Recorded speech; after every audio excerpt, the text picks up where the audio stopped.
ನೋಡಿ, ವಿಧಾನ ಪರಿಷತ್ ಒಳಗಡೆ ಕೇಸರಿ ಶಾಲೆಗೆ ಅವಕಾಶ ಮಾಡಿಕೊಟ್ಟಿಲ್ಲ, ಪೊಲೀಸರು ತಡೆ ಹಿಡಿದಿದ್ದಾರೆ ಅನ್ನುವಂತ ವಿಚಾರಕ್ಕೆ ಸಂಬಂಧಪಟ್ಟಂತೆ ಈಗ ಕೇಸರಿ ನಾಯಕರು ಆಕ್ರೋಶ ವ್ಯಕ್ತಪಡಿಸಿದ್ದಾರೆ.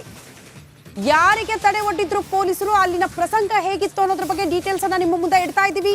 ಪರಿಷತ್ ಸದಸ್ಯ ಕೇಶವ್ ಪ್ರಸಾದ್ಗೆ ಪೊಲೀಸರು ತಡೆ ಒಡ್ಡಿದ್ದಾರೆ. ಪೊಲೀಸರನ್ನ ತರಾಟೆಗೆ ತೆಗೆದುಕೊಂಡಿದ್ದಾರೆ. ಈ ಸಂದರ್ಭದಲ್ಲಿ ಪರಿಷತ್ ಸದಸ್ಯ ಕೇಶವ್ ಪ್ರಸಾದ್ ಪರಿಷತ್ ಒಳಗಡೆ ಕೇಸರಿ ಶಾಲು ಬಿಟ್ಟಿಲ್ವಂತೆ ಪೊಲೀಸರು ತಡೆದಿದ್ದಾರೆ.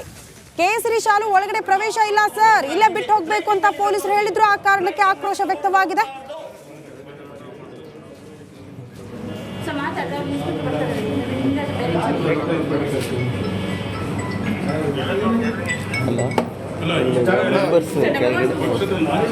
ಕೇಸರಿ ಶಾಲು ತಗೊಂಡು ಹೋಗ್ಬಾರ್ದು ಅಂತ ಅಂದ್ಬಿಟ್ಟು ಆರ್ಡರ್ ಇದೆಯಂತೆ. ಆರ್ಡರ್ ತೋರಿಸಿ. ಕೇಸರಿ ಶಾಲು ತಗೊಂಡು ಹೋಗ್ಬಾರ್ದು ಅಂತ ಆರ್ಡರ್ ಇದೆಯಂತೆ.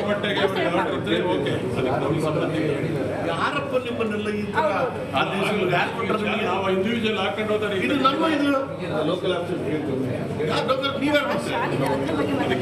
ಯಾರು ಹೇಳಿದ್ದಾರೆ? ಎಲ್ಲಿದೆ ಕೊಡು. ಬನ್ನಿ, ಇದು ಮಾಡ್ತಾರೆ. ಬಲ್ಲ ಬಿಟ್ಕೊಂಡು ಬನ್ನಿ.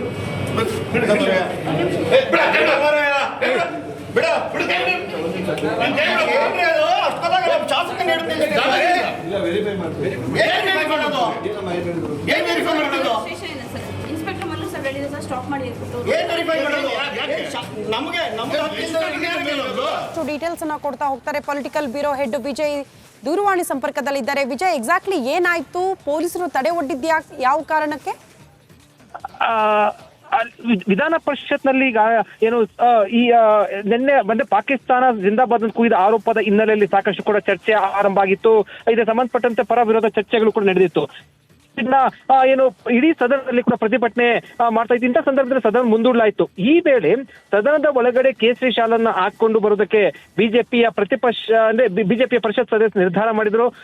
ಅದರ ಭಾಗವಾಗಿ ಎಲ್ಲ ಪರಿಷತ್ ಸದಸ್ಯರು ಅಂದ್ರೆ ಬಿಜೆಪಿ ಪರಿಷತ್ ಸದಸ್ಯರು ಕೇಸರಿ ಶಾಲನ್ನು ಒಳಗಡೆ ತರಬೇಕಾದ್ರೆ ಕೇಶವ್ ಪ್ರಸಾದ್ ಅವರನ್ನ ಅಂದ್ರೆ ಪರಿಷತ್ ಸದಸ್ಯರಾದಂತ ಕೇಶವ್ ಪ್ರಸಾದ್ ಅವರನ್ನ ಪೊಲೀಸರು ತಡೆದು ಈ ಸಂದರ್ಭದಲ್ಲಿ ಸಾಕಷ್ಟು ಕೂಡ ಒಂದು ವಾಕ್ಸಮರ ನಡೀತು. ಅಂತಿಮವಾಗಿ ಪೊಲೀಸರು ಅಂದ್ರೆ ಅಲ್ಲಿದ್ದಂತ ಅಧಿಕಾರಿಗಳ ಮೇಲೆ ಇದಕ್ಕೆ ಯಾರು ಪ್ರಶ್ನೆ ಮಾಡಿದ್ರು ಅಂದ್ರೆ ಯಾರು ಇದಕ್ಕೆ ಅವಕಾಶ ಕೊಟ್ಟರು, ಇದನ್ನ ತಡೆದಿದ್ದು ಯಾಕೆ ಅಂತ ಕೇಳಿದಂತ ಸಂದರ್ಭದಲ್ಲಿ ಹಿರಿಯ ಅಧಿಕಾರಿಗಳು ಹೇಳಿದ್ದಾರೆ ಕೇಸರಿ ಶಾಲನ್ನು ಒಳಗಡೆ ಬಿಡಬಾರ್ದು ಅಂತ. ಅಂದ್ರೆ ಹಿರಿಯ ಅಧಿಕಾರಿಗಳ ಸೂಚನೆಯ ಹಿನ್ನೆಲೆಯಲ್ಲಿ ಕೇಸರಿ ಶಾಲನ್ನು ಒಳಗಡೆ ಬಿಡೋದಕ್ಕೆ ನಿರಾಕರಣೆ ಮಾಡಿದ್ರು. ಈ ಸಂದರ್ಭದಲ್ಲಿ ದೊಡ್ಡ ಮಟ್ಟದಲ್ಲಿ ಅಂದ್ರೆ ಪೊಲೀಸರ ಮತ್ತು ಕೇಶವ ಪ್ರಸಾದ್ ನಡುವೆ ದೊಡ್ಡ ಮಟ್ಟದಲ್ಲಿ ವಾಕ್ಸಮರ ಕೂಡ ನಡೀತು. ಅಂತಿಮವಾಗಿ ಪೊಲೀಸ್ ಅಂದ್ರೆ ಹಿರಿಯ ಅಧಿಕಾರಿಗಳು ಮಧ್ಯೆ ಪ್ರವೇಶ ಮಾಡಬೇಕಾಗಿತ್ತು.